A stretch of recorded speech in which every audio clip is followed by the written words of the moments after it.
You are listening to the Love Unplugged podcast, episode 81. Today we are taking a deep dive into our relationship with money. What are the steps we can take to heal from our past, build self-worth, and be confident to ask for what we deserve? Stay tuned to hear the answers and so much more. So without further ado, let's jump right in. Hey there, I'm your host, Jessica Fragon, and I am passionate about doing the inner work needed to reach your goals.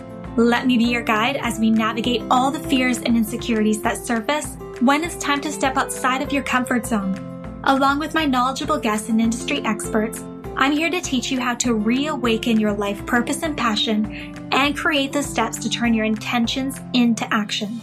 Ultimately, my goal is to empower you to rise above those blocks holding you back and start living a life that you are worthy and deserving of. So come on, it's time to slow down, find a comfy spot with your favorite organic tea, and get inspired. Thank you for tuning in to the Love Unplugged podcast.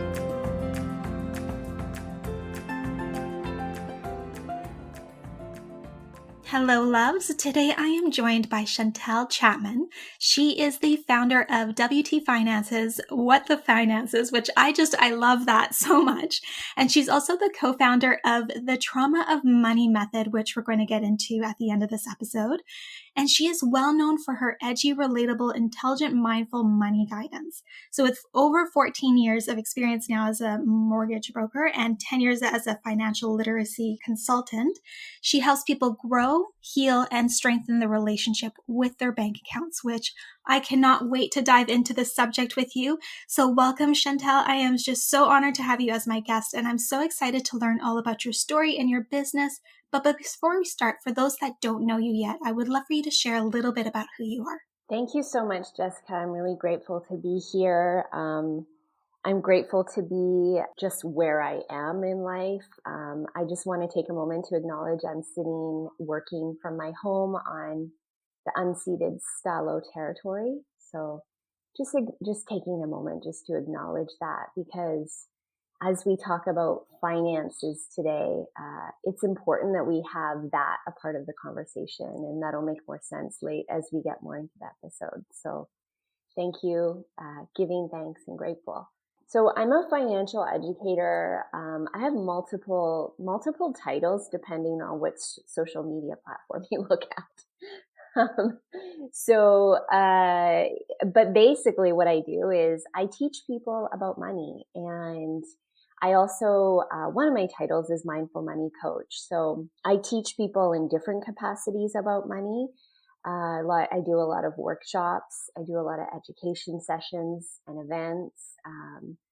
I work with schools. I work with businesses, and I do coaching one-on-one as well. So that's why I have a few different titles, but it's all pretty much around financial literacy, and what's below financial literacy, which I truly believe is the most important aspect of our relationship with money, is really how we show up in the world and interact with money, and exploring the narratives that influence that. Because it's truly my belief that we can't really work on financial literacy unless we take care of, the state that we're in first. I totally agree. And that's why I love your approach. And I was just so excited to have you on the podcast, because I definitely want to dive into that whole aspect of it, because I think there's a lot of focus on the financial, how to save money, how to do this, but not as much focus on what's going on beneath the surface. So I'd love to kind of start with your own personal financial journey. So how did your passion for mindful money coaching begin? Did you have any struggles personally? What was your relationship with money back then like? Yeah. So, if you're listening to this and you do work, or you want to do work that you're passionate about, it's probably because you've had an experience in your life that connects you to it on a deep personal level. So that was the same for me. Yeah. So my relationship with money has been really interesting and really challenging at the same time, but I'm so grateful because it's truly paved a path for me to do what I do and show up in the way that I show up. My relationship with money started as a child, a very young child who was living with a single mom, growing up in poverty. The father figure in my life at that time was a heroin addict. So there was a lot of kind of interesting things happening with finances in my life as a child. Of course, as a young child, I don't really know anything about money, but I start to learn narratives around worth and safety. Mm-hmm. And as children, we have these small little experiences that, we don't quite understand, but if it impacts our ability to feel loved, to feel worthy, or to feel safe, it can develop some narratives. It can also develop some wounding, and this wounding is what we also call trauma. So just growing up in essentially scarcity created some narratives, and those narratives played into my life. So as my life went on, going into being a teenager, I was very aware of what people had and what people didn't have. So, my mom married someone else who's a great guy, and with their combined incomes, we were basically able to move out of social housing and move into I'd say like lower middle class neighborhood. The high school I went to was separated. It had like two neighborhoods that attended. There was the lower income neighborhood and then the wealthy, and all these kids went to school together. And I had a really challenging time being the lower income. And I remember like having my mom drop me off at school, like way down the street so no one would see the car. And now I look back at that, I'm like, oh my God, like I was lucky my mom even drove me to school. You know what I mean? I Mm-hmm. didn't have to walk. But at that time, like I was just focused like on teenager is so insecure. I was just focused on like who has and who doesn't have, and who doesn't have, like that connected me to feelings of scarcity, which impacted my sense of self. So my entire motivation, I'd say up until I don't know, until I was like 30 something, was to acquire money because that equaled safety for me. So that led me into my early 20s where, I was really ambitious. I didn't really feel like I had the opportunity to go to post-secondary because I didn't have money for school, and I heard terrible things about getting loans due to my upbringing. So I just found a career that I could get started with right away. I started as a mortgage broker at 21 years old.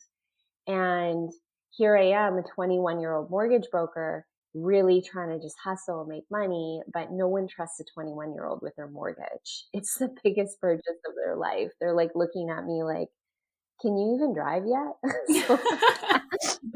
So I really struggled, in that business and felt so inadequate. So what I did is I needed to do everything I could to make myself on the outside look worthy of getting mortgage clients. So what did that mean for me? Well, that meant things like, oh, I need a Mercedes to lease. What? No, I'm like in my early 20s, I barely make income, but I had to have a car that made me look successful. I was like racking up clothes on a credit card because I had to look the part. Mm-hmm. And all of this came from like feeling inadequate. And the feeling that inadequate all came from a sense of like really needing to feel safe. Mm-hmm. So in my early 20s, I had credit card debt, and here I am, like a mortgage broker working in finance with credit card debt, surrounding myself with questionable people because they had wealth. And they weren't truly aligned with my values. They were aligned with my trauma. It was like a trauma bonding. Mm-hmm. Oh, you're successful. You have money. You make money in very questionable ways. But my trauma is telling me I'm feeling safe right now because there's money here. So that was my 20s. And, as I was doing this, I started realizing like I felt a lot of pain around finances, and so did a lot of my clients, because I was so young. I was basically working with people who were declined and I was their last resort. So I saw a lot of people who had financial distress and credit issues, and I felt this deep sense of injustice. And it was like an intuitive sense of injustice, but I didn't really understand it yet. What I understood was people had a lack of financial literacy. So because of that, I'm like, I'm going to create a financial literacy business, and this stuff should be taught in high school. That's what I believed. So Mm-hmm. I started the business. I started teaching financial literacy in high school.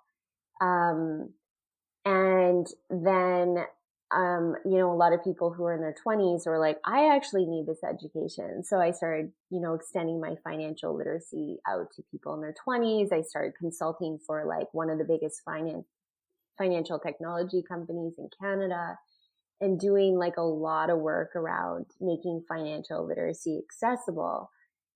And I was like, I knew everything there was to know about financial literacy, yet my situation, I was much better about my credit cards, but I had noticed that, my overspending had stopped because I kind of knew better as far as financial literacy. But like that compulsive behavior moved on to other areas of my life, such as food or relationships. So I had an experience happen in my life where someone very close to me was dealing with an addiction, a pretty severe substance abuse addiction, and was in treatment. During that person's treatment path, I started noticing that I had some pretty addictive qualities myself. Like I never really drank, or I never really used substances, but I used work in an addictive way, and I used people in an addictive way, and I used money in an addictive way. So it put me down this whole path of studying addiction, and then that put me on a path of studying trauma. And I kind of went down this rabbit hole for like, I'd say 4 years of researching like addiction, trauma, mindfulness, spirituality, behavioral science, behavioral economics, and deep ecology and quantum physics and philosophy and all of this stuff, because I'm like, whoa, there's something here that links all of these with our relationship with money. And as I started doing that work, I noticed massive shifts in myself.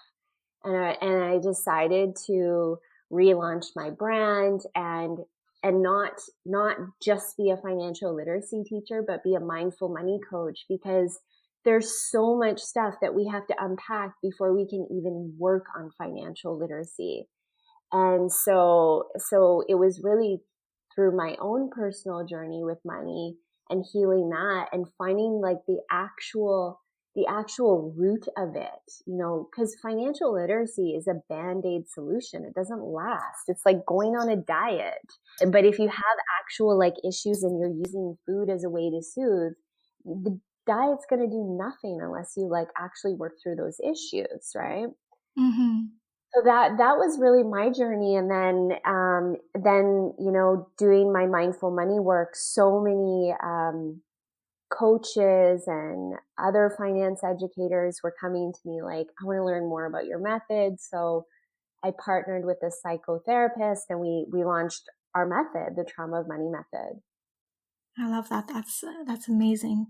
I can relate on certain levels with kind of what you experienced when you were younger. My mom was a single mom as well with a few children, and there was definitely scarcity, and I definitely noticed it. And I was ashamed of the car that she drove, and I never wanted her to like pull up to school, and I was always kind of like always noticing what people had and what I didn't. Yeah. And then it got to the point where, like, even to this day, I associate money with safety. Yeah. So for me, getting into any kind of debt, even if my line of credit goes up to 6,000, I'm like, this needs to be paid off like now. Like I can't have any kind of debt. I can't, because then I start to not feel as safe. It's so interesting. It's very interesting, and it's very layered. It's very, very layered. So there's a few things that happens when we do this work and we start to unpack it. We came up with a model in the trauma of money method, and it's basically a 6-pillar model of different different areas in our life that can impact our relationship with money. And this will just give you an idea of some of the layers. So right now we're discussing our experience as children growing up in scarcity and how we associate money with safety. In a way, money is associated with safety. Like, we feel safe if we have a roof over our head. We feel safe if we have food. So there is an element of like money is directly connected to a sense of safety, right? Mm-hmm. We can't deny that. We have to embrace that. But it's on a spectrum. You know, having a yacht doesn't mean you're safe. Like, Mm-hmm. I won't be safe until I'm debt free and have a yacht. No, No. that's too far in the spectrum.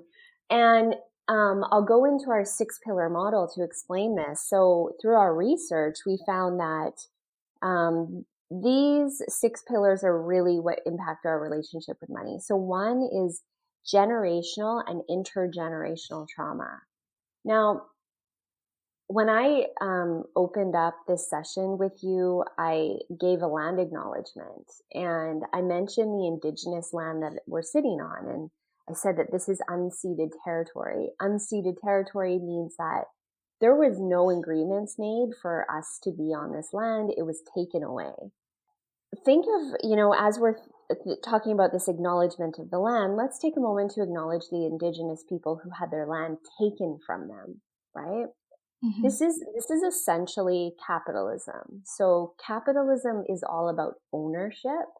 Capitalism is all about, I own this, I built this, right? And we see that all the time. We see it in business all the time. Like, this is my trademark. These are my ideas. Like, anything that I'm teaching you today, I don't own. Like, this is the only thing I own is like compiling the ideas and putting my little kind of essence into it. But everything else is coming from, it's all wisdom coming from somewhere else, right? Mm-hmm. And capitalism is truly based on like this ownership. And when we are so focused on what you have and what you don't have, what you own and what you don't own, we go into scarcity. Like, capitalism is a model built on scarcity. It grows because of scarcity. It grows because of competition. Now, going back to the generational and intergenerational trauma, there are certain people who have been severely marginalized in North America, Indigenous and Black folks, because of capitalism. So, North America was built on stolen land, and it was basically built on the backs of stolen people, enslaved people, and that is the Black community, right? So we can't, like, if we're awake in this world, we can't deny everything that's happening right now. That's bringing a lot of awareness to this. And this is an important aspect of relationship with money. So, oftentimes we see certain marginalized communities in poverty, and we like to say, well, they just don't know how to manage their money. They're not good at financial literacy. And what we are doing when we say that, we're completely discounting the generational and the intergenerational trauma. So this is a major aspect of a large segment of North America's relationship with money. Okay. The second one is relational trauma. Or sorry, I just want to go back to generational trauma. Generational trauma does not just impact Indigenous, Black, or people of color. It can impact anyone. So generational trauma could be, maybe your grandmother, lost her parents in the war and they lost all their money. And your grandmother grew up with scarcity, and she raised your mother and your mother raised you. You know what I mean? Like, this stuff can go back like generations upon generations. So the next one is relational trauma. So this is like trauma that we experience within our lifetime. And when I say the word trauma, like it's not always something massive that happened. It can be something small that impacted your sense of self, like wearing something to school in grade 3 that everyone made fun of. You know what I mean? Like all of a sudden, oh, I don't feel worthy. And I really took that on as a narrative about myself. Mm-hmm. So relational trauma experiences that you have in your life. And then, actually, I want to pause for a second because you have a lot of female listeners, I assume, Yes. mostly female listeners. So, the statistics say that 1 in 3 females has been sexually abused. Wow. Yeah, crazy. And sexual abuse trauma severely impacts people's relationship with money. So if someone has been abused sexually as a child, there's a sexual violation as a child, oftentimes the perpetrator will say, don't tell anyone about this. What happens in that moment? You're taught that you cannot speak up for yourself.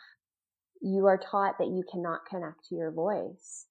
Now, what happens when you go into the world with that narrative as maybe a female in the workplace or a female entrepreneur, and your leadership is a powerful man that might maybe remind you of the perpetrator in some small way, or you're interacting with, someone in business and it's time to do your invoice.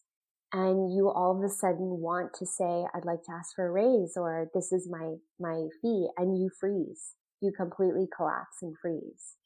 Mm-hmm. This is a connection between trauma and our relationship with money. So that's one example. The next one is societal trauma. So societal trauma is basically trauma from the world that we live in. I would definitely say that Instagram is a source of societal trauma.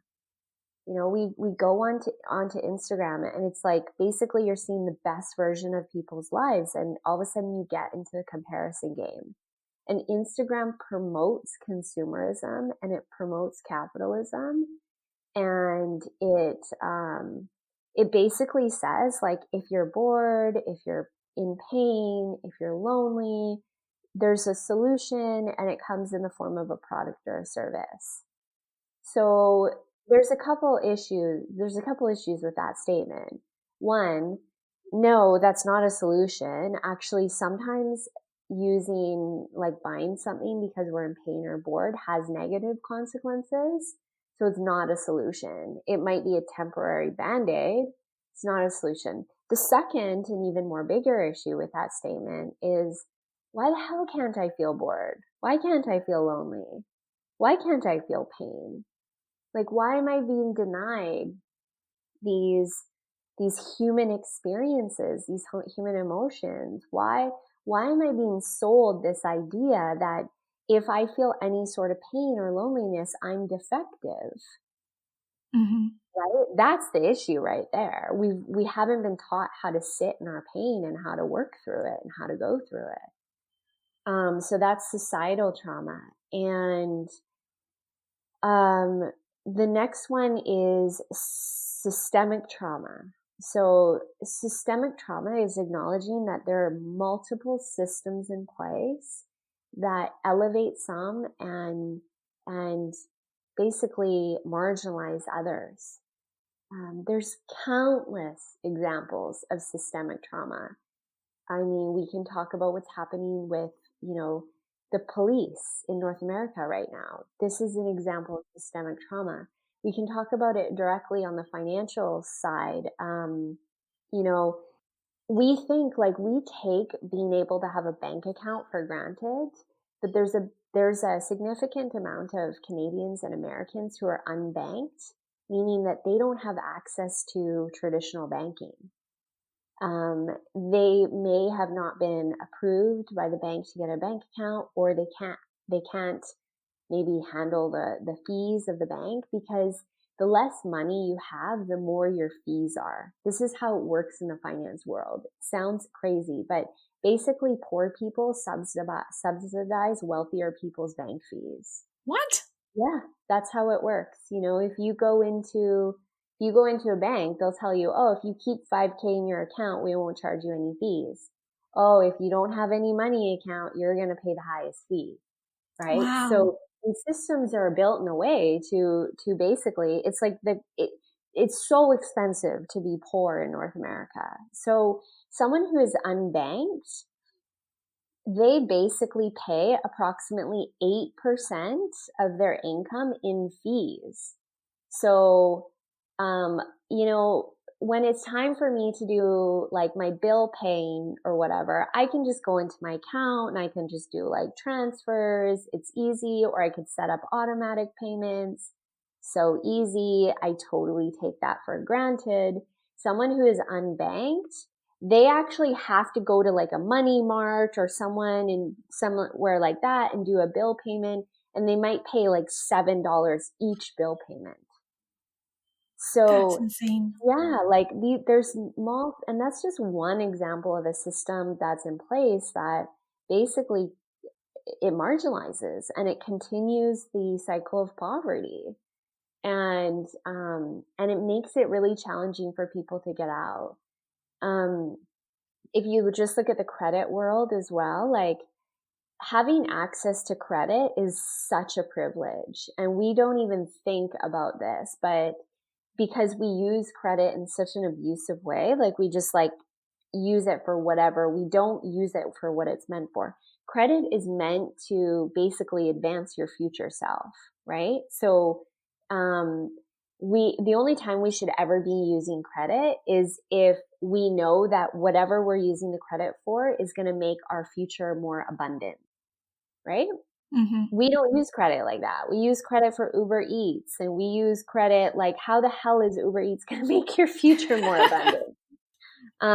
So, but having access to credit in itself is a total privilege. In the US, like after the Black community were no longer enslaved, and that's kind of an interesting thing to say because there's still quite a bit of slavery in the U.S. But when basically yesterday was Juneteenth, which was basically the anniversary of Black people no longer being enslaved, Hmm. and after that, they were trying to build up the economy and everything. And the government never allowed them access to credit. So they could never build anything. Like they couldn't take out loans or build anything. And then in the 50s, there's a whole thing in the US with the government where they basically came out with this program to encourage home ownership. And any areas that were in an area called the redlining district, the red areas, these were basically where the Black communities live, and they wouldn't extend credit there. So white people were able to build their wealth, their generational wealth, build their assets, get access to credit so they could grow and have a more abundant future. Black people weren't. Same thing happened to Indigenous people in Canada as well. So there is major systemic trauma. There's systems in place that really impact people's relationship with money. And I like to talk about it because it's so important, you know, it helps us, like, if we're not in a situation where we're a victim of those systems, it gives us a little bit more, I guess, forgiveness and less judgment of people who are.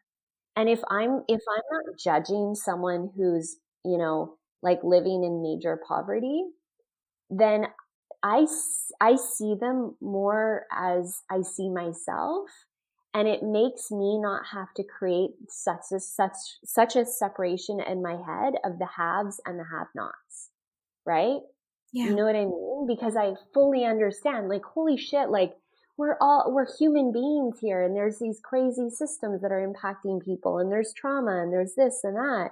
And when I start looking at really the relationship with money, from that lens, what happens is there's a shift that happens in me. I don't feel so desirable to strive to be like part of that wealth gap. Like, I don't want to be in the, like, the higher 1%. You know what I mean? Like, I actually am more focused on like living in a world where these systems don't exist. Mm-hmm. So then, 100%. yeah. Oh, let's just take a breath. Because this is Wow. heavy stuff. It is heavy. I mean, Yeah. I wasn't even aware of June 19th until yesterday. Like, I Yeah. had absolutely no idea. And just learning more about it, it just blew my mind. And you saying that, they weren't allowed to have any credit and all that stuff. And like, what are they supposed to do? Like, they're no longer slaves. So they're able to, have a job or, do whatever they need to do to live, but they're not being given the same privilege, right? Like that to me is just insane. And then I saw this Instagram post, I think it was by Raw Beauty Talks, and she was showing like parts of contracts, I think it was for like home ownership or something. And it was saying like literally in the contract that you could not resell or anything, that land or wherever it was, to a person who was Black or Asian or Indigenous as well. Like, and that's to this day. And I'm like, what Yeah. is going on in this world? Yeah. Like, Yeah. And you know what? Like, as bad as Instagram can be, this is one benefit of it, is mhm. this education. Like, whoa, what a gift for us to know this stuff. Yeah, it's bringing so much more awareness to Yeah. these things that we wouldn't have known anything about before, Yeah. right? And this is part of our approach within the money coaching that we do too, is like, yeah, I could teach you how to get rich. I could teach you how to, accelerate in the context of capitalism. But I'd rather, I'd rather teach you how to understand like these systems. So you can become free of like the shame that they create. Because I've worked with very, very wealthy people, and, the, the money does not take the shame away. Hmm. It creates imposter syndrome. It creates shame. It creates guilt. It doesn't take the shame away. Like, there's a way for us to earn money and be prosperous in a way that like that's more aligned with like our like ethical values. And Hmm. that's kind of what I'm more like focused on teaching, because I tried that whole thing of like, hey, this is how you can manage your cash flow, and this is how you can grow your business to get wealthy, and it's all about the bottom line and profit and blah, blah, blah. And, you know, it, it just doesn't feel like a holistic approach, because what we're doing is we're just creating more levels of depression, more levels of imposter syndrome, more levels of disconnection, more levels of competition, more levels of scarcity thinking, right? Hmm. That's Yeah. amazing. You just shown clearly what the difference is between your approach being a mindful money coach versus just getting a finance coach, someone just to work through the numbers and set you Yeah. up on a plan and whatnot. You just Yeah. take it so much deeper and you actually like deal with the root issues. Yeah, because here's the thing. Okay, so I gave you 4 of the boxes in our 6 boxes. Hmm. Um, I'll tell you the next 2 boxes. The next one is the laws of nature. So this is basically like, what is your relationship with money through understanding that money is energy and it's a tool? And this is where we kind of play around with quantum physics and manifesting. And I know you Yes. had a question in there. We can talk about that after. So we'll circle back to that one. But the last box is financial literacy. So part of our relationship with money is to have that financial literacy piece, because that education is power, right? Once we understand the inner workings of the systems, once we understand how credit scores work, once we understand cash flow management and investing and all that sort of stuff, but we do it from a place where we're like really in a resilient, strong place. We're not in a activated, like hypo aroused or hyper aroused place. We're so much better at our financial literacy. we're so much better at it. So the financial literacy is absolutely an important part. Working with a finance coach is an important part. And part of the coaching that I do is I also include that finance coach stuff, but we have to get your state in order first. Because, here's the thing, I've seen this so many times. People will, like, here's an example. Someone will go work with a finance coach. They're like undercharging, they're overspending, da da da da. And the finance coach will be like, okay, let's like do a pricing model for your business, and let's put in some cash flow management, and let's work on let's create a spending plan, all that beautiful stuff. But if you haven't acknowledged why you're undercharging and why you're overspending, you're going to do it again, right? Mm-hmm. So the undercharging piece, I see this so much. So I just did this workshop for a forum for women entrepreneurs, and I received the same question over and over and over again. And it's like, I feel so guilty for like charging this much, but I'm like not covering my amount. I want to give like free offers, but like I'm not covering my amount.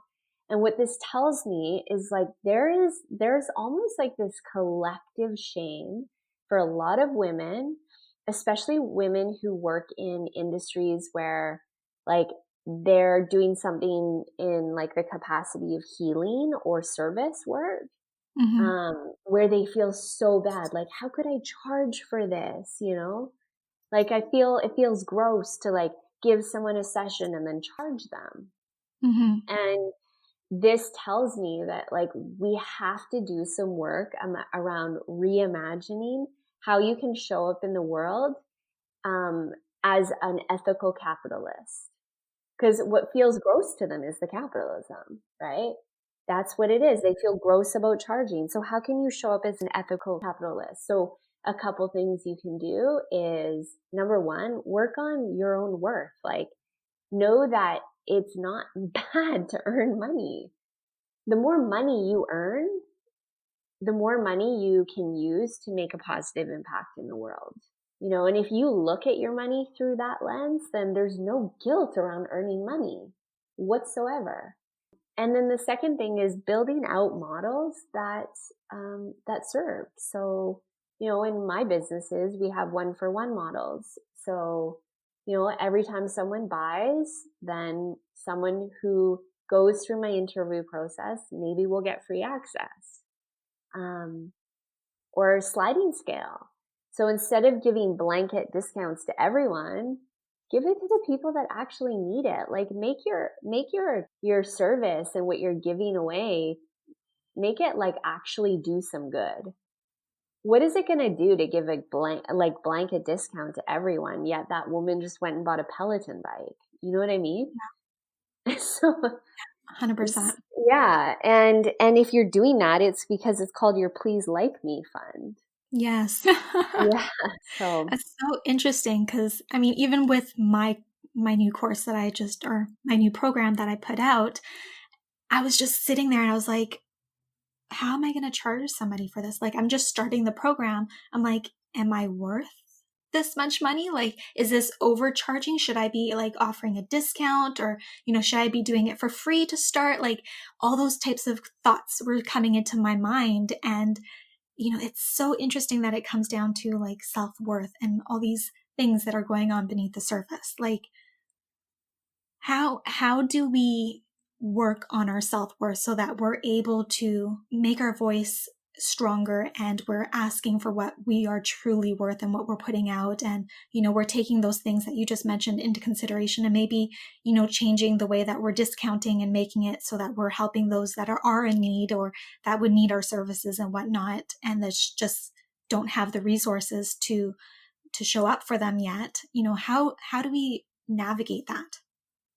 Well, there's multiple phases of that. So first is, just acknowledging like why is your self-worth impacted? And doing the work around that, to do healing. So Someone might have self-worth issues because of some pretty severe trauma, and someone might have self-worth issues that they can kind of work through, with affirmations and meditation, etc. So it really kind of, it's so individual. Everyone's healing journey is so individual. Like some people, for their self-worth, they might need to do more somatic work, like working within connecting to the body. Others might just need to do a practice of gratitude every day, right? Mm-hmm. Others might need to go to a recovery program like Love Addicts Anonymous or Codependency Anonymous, right? So it's so case by case basis. But a few things that I've done that have been really helpful for me is, one, I understand that it's an ongoing journey. Like I don't look at it as like, I'll do this thing and I'm fixed. I look Mm-hmm. at it as like a commitment. It's like my path, right? This is like my life. My life is about healing so I can show up in a better way for other people. Mm-hmm. And so a couple modalities that I use is, first and foremost, meditation. Once we can start like tuning in and being able to listen to our intuition, we can develop a sense of discernment. And discernment is so needed because oftentimes voices will come up, a sabotaging voice in our heads that's telling us that we're not worthy. And the more discernment we have, the better ability we can say is like, whose voice is this right now? Who's telling me this? Discernment's also really important when you're like working with your finances, or when you're on Instagram and you're like feeling shitty because you don't have that thing that they have. And then you could say, whose idea is this? Who taught me this? Oh, consumerism, right? Yeah. So meditation helps us develop that quality of discernment. The next step is gratitude. So, having gratitude for what you have versus, what you want to have, right? Like finding little things in your life and creating that quality, that essence of gratitude within you, and then paying attention to what happens to your nervous system when you're in a state of gratitude. Once we can start paying attention to our nervous system when we're in a state of gratitude, we start learning that, wow, there's like external stimuli, and then there's how my nervous system reacts to it. Mm-hmm. So does that mean that I might have the ability to control my nervous system and, get out of fight, flight, or freeze and into maybe my calm window, right? So that's a muscle that we work on, and we do it through gratitude because gratitude allows us to switch state. When I eat, every single time I eat, I sit down and I close my eyes and I go through the supply chain of the food, and I pause at every single step of that supply chain and I have gratitude for it. So first it starts with the land. Then it goes to, the farmers. And then I'm grateful for those people. And then it goes to, like maybe the factory where it's packaged, and I have gratitude for those people. And I just go through, and like after that exercise, it's just like, whoa, there's so much here. There's so much like tiny, subtle things that we can be so grateful for. And it's amazing how much that changes your state. Another modality that I use is trauma therapy and somatic trauma therapy using methods like EMDR. So eye movement desensitization, Mm-hmm.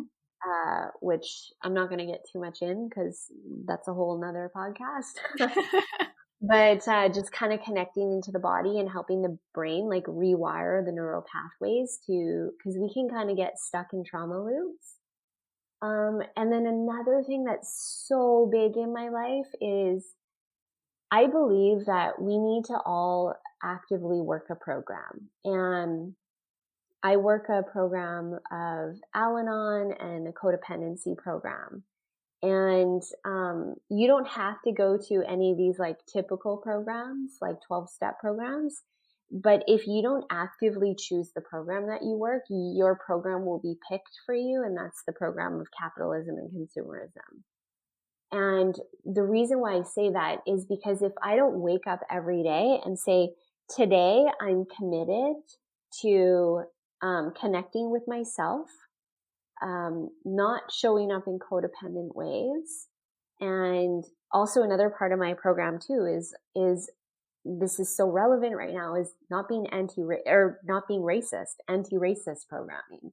This is something we connect to every single day, right? So I take time every day doing that, and I do it through like daily readings on my phone or through a book, and through a community. I have other people who are in a similar program to me, and I connect with them. So your program can be anything. It can be a 12-step program. It could be a program of daily meditation, calling a friend, doing some journaling. That's your program. Or going for a workout every day is your meditation. That's your program. But like claiming something that is yours, and not something that your trauma is requesting. Amazing. Now you talked about meditation, and I kind of want to hear about what your meditation practice looks like. Like what type of meditation do you do? Do you have, apps that you use to help? Are they guided meditations? Like what works best for you, and what maybe has helped your clients develop their meditation practice further? Okay, so I use I actually been trained as a Kundalini Mm, teacher. So interesting. yeah, so I love a lot of the practices in Kundalini. So I love the pranayama breathwork practices. So, sitting down and like breathing in through your left nostril, blocking your right nostril, like really slowly in and out. That's actually a really powerful practice to activate your parasympathetic nervous system. And it's also a practice that they use to kind of curb any compulsive behavior, like compulsive spending or compulsive eating. Mm-hmm. So any like type of breathwork practice is really powerful, and I love that. There's so many different kundalini practices, or mantra practice, like singing mantra. And then I always sit for at least 20 minutes, and I do like a mantra type meditation, which is it's like the transcendental meditation style, TM. Mm-hmm. And it's basically where you just sit there and you focus on a mantra. So you can choose really any mantra and you just focus on it. Or you could use your breath too. So you could just focus on your inhale, exhale, and you just, anytime your thoughts come up, you don't judge them. You just, no attachment, no grasping. You just kind of watch them go by and come back into the breath or come back into the mantra. And that's probably like, that's one of my foundational practices that I do, and then I'll add in some breath work, or I'll add in something else like a little kundalini practice. I do like guided. I've been listening to friend Emmanuel, who is really incredible. He was a child soldier from Sudan, and he does a lot of work around mindset shifts. Mm-hmm. And he has an app called My Life is Art, which, by the way, let's just think about this name for a second. My life is art. If we think of our life as a piece of art, it's just like allows us to be so much more exploratory and like a beginner in our lives, which is so important because we put so much pressure to get things right. And, perfectionism is actually, so people who undercharge and overspend, as a way to like prove that they fit in, often deal with issues around perfectionism as well.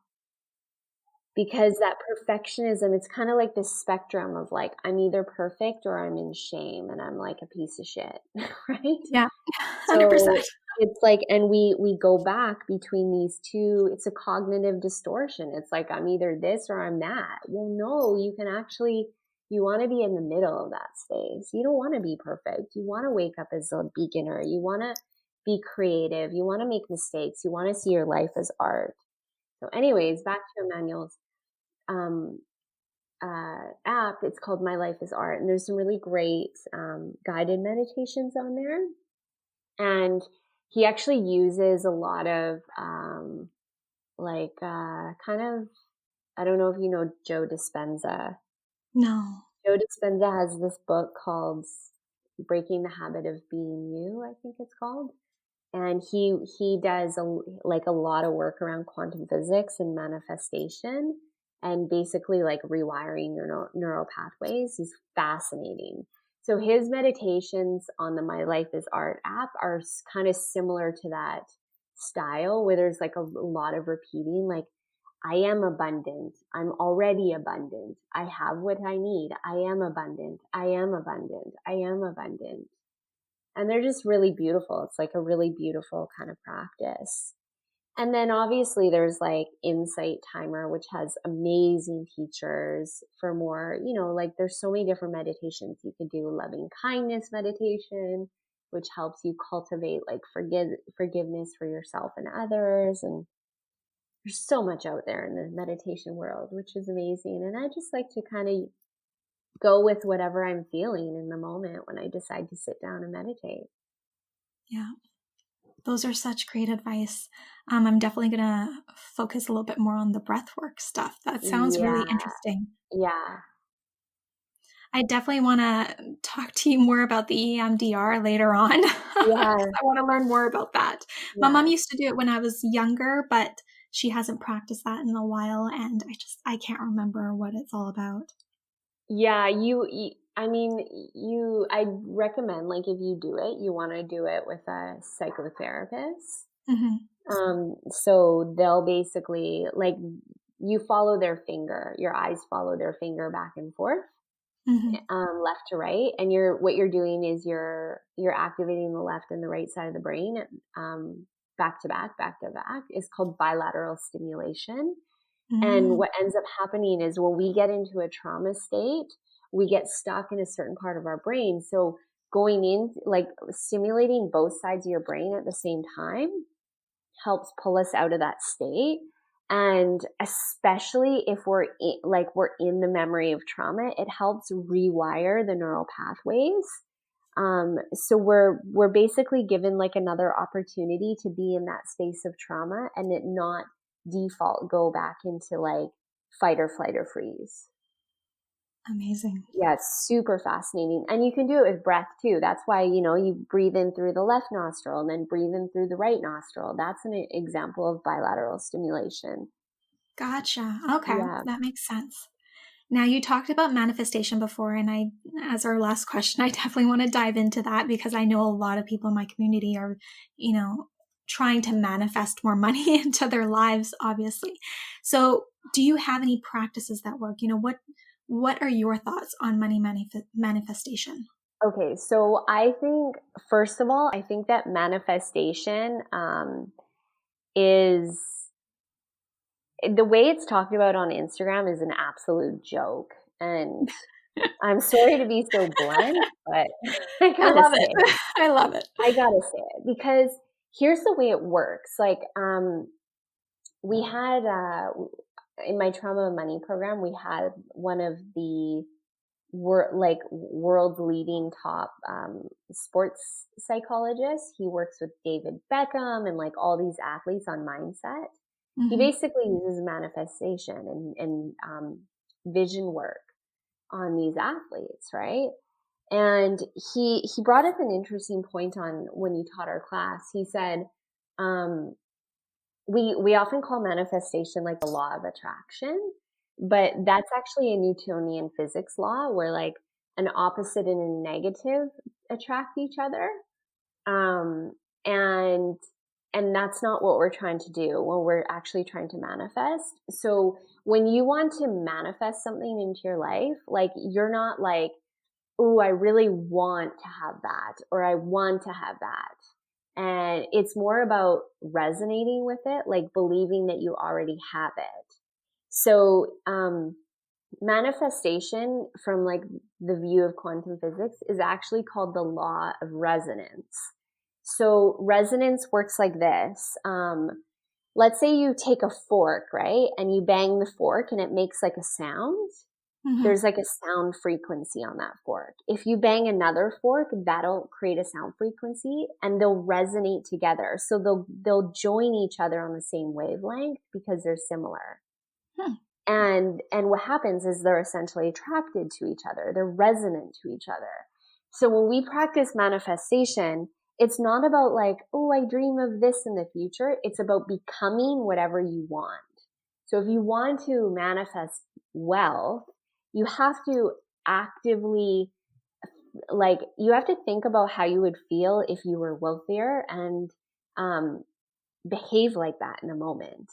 Mm-hmm. And the way we do that is through like the practice of gratitude. And you can practice it like, let's say you're trying to manifest something, pull something in nature and focus on that thing in nature and try and cultivate the same feelings of whatever you're trying to manifest.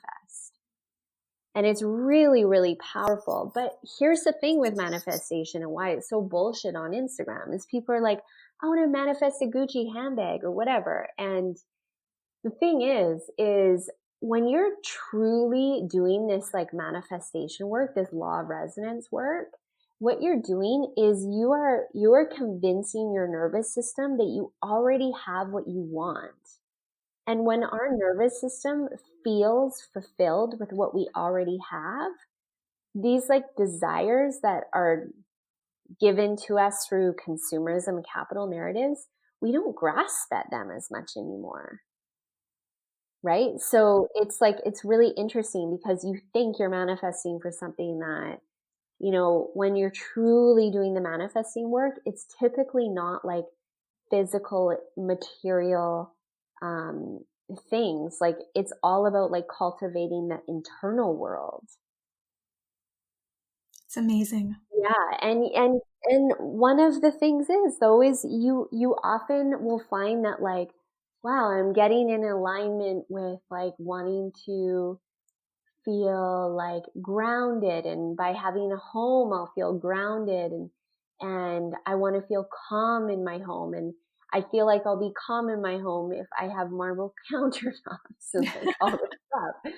And it's like once you start like creating that feeling in yourself, like, you know, the desire slips away. The desire slips away because it's there already. And then what's happening is you end up noticing that those things, which are resonant with the qualities that you're trying to cultivate in yourself, will just start to align with you.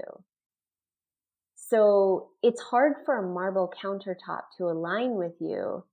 And that's why, like, I don't get the manifesting in like the material world of like manifesting objects, but I get it in like manifesting, like people and opportunities and Mm-hmm. experiences. You know what I mean? Yeah. Yeah, Yeah. that makes sense.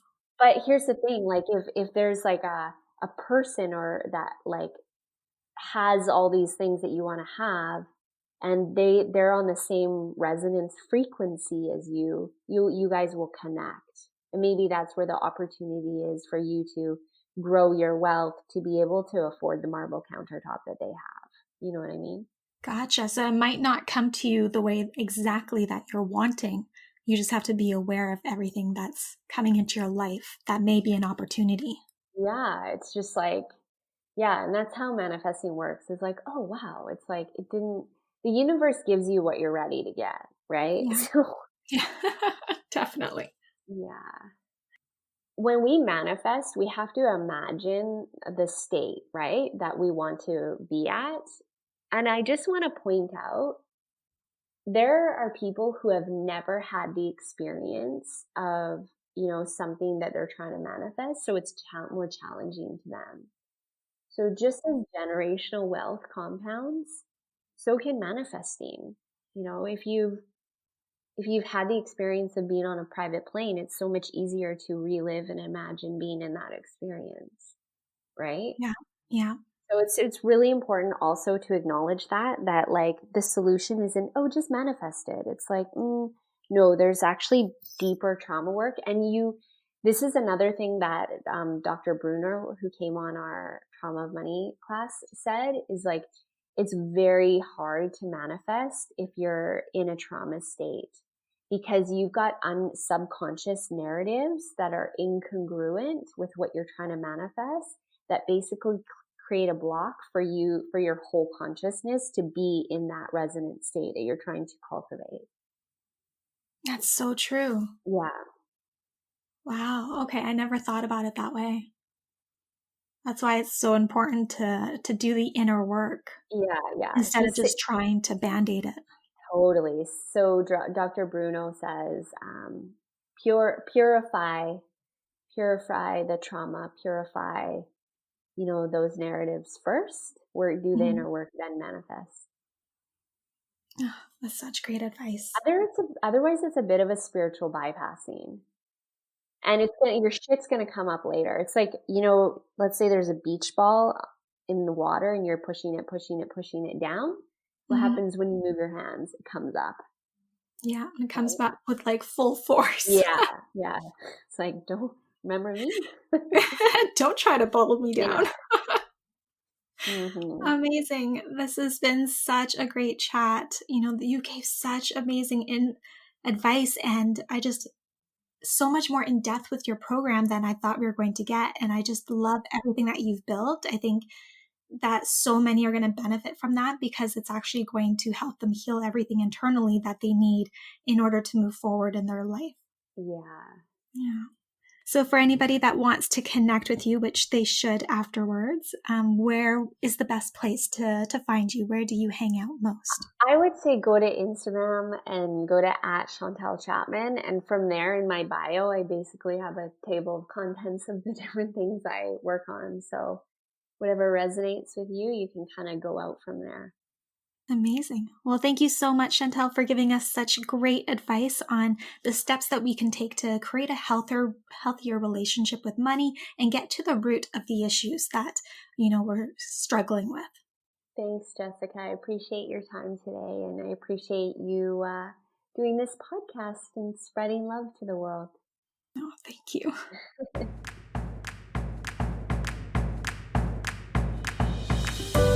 I'm Jessica, and thanks for tuning in today to Love Unplugged, the podcast.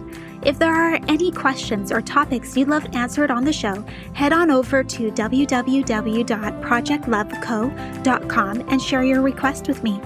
If you haven't yet, go to iTunes and subscribe, rate, and review this podcast and share it with a loved one.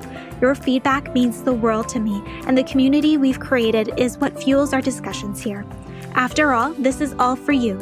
Join me next time for another unplugged conversation.